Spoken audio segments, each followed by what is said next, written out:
So this is the last part of the video now. I've completely populated the board. I put the ICs in and all the headers and everything, and I just gonna get a bit of alcohol now on a toothbrush and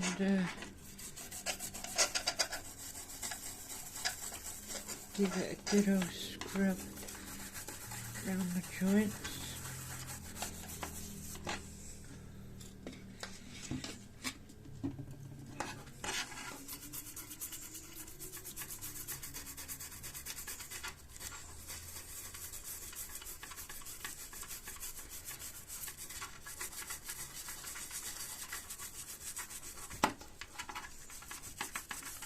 God, I don't know, stink alcohol, doesn't it?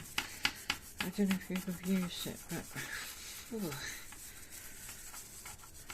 I can't imagine anybody mixing this with water and drinking it, but I've heard that some alcoholics actually do that when they're desperate, or they might use that hand gel, that hand cleaning gel when the epidemic was on.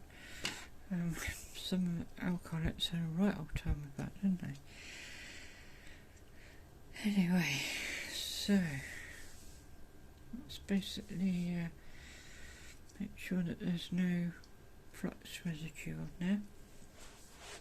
Now, I'm gonna move the camera over so we get a brighter, much brighter, clearer image of the soldering and everything.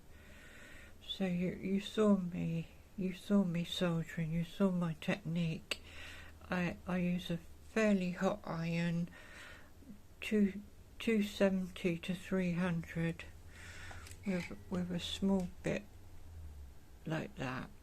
It's just that small little bit there.